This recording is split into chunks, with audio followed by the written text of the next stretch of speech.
የጃንኩም የሕይወት ታሪክ ከምግብ ኩፖን እስከ ቢሊዮነርነት።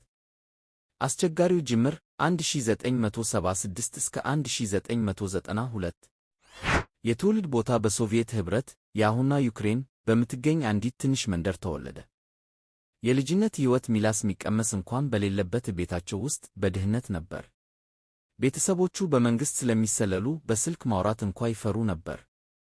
ስደት በ16 ዓመቱ ከእናቱ ጋር ወደ አሜሪካ ተሰደደ።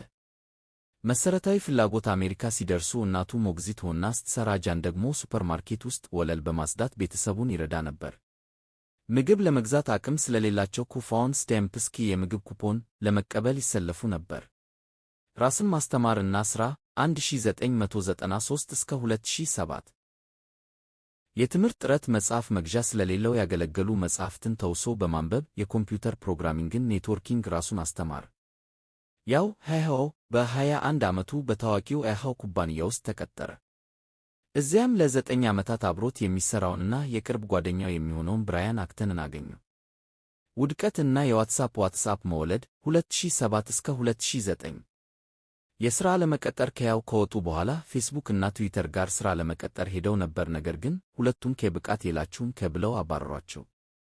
ሐሳቡ በ2009 ጃን የመጀመሪያውን አይፎን ገዛ።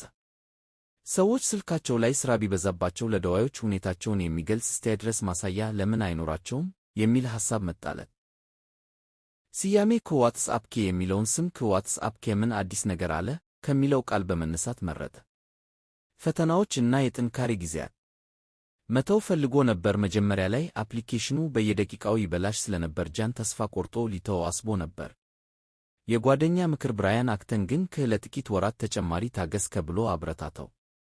ለውጡ አፕል አይፎን አዲስ አገልግሎት ሲጀምር ዋትስአፕ ድንገት በዓለም ዙሪያ ተሰራጭ። ማስታወቂያ አለመጫኑና የተጠቃሚዎችን ምስክር መጠበቁ ተመራጭ አደረገው።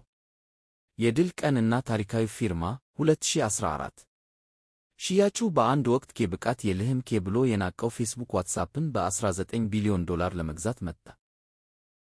ታሪካዊው ቦታ ጃን ውሉን የፈረመው በአንድ ወቅት ምግብ ለመግዛት ኩፖን ለመቀበል ይሰለፍበት በነበረው አሮጌ ሕንፃ በር ላይ ነበር። መልእክቱ ይህን ማድረጉ ትላንት በድህነት የተሰለፍኩበት ቦታ ላይ ዛሬ ቢሊዮነር ሆነ ተመልሻለሁ የሚል ታላቅ መልእክት ለማስተላለፍ ነበር።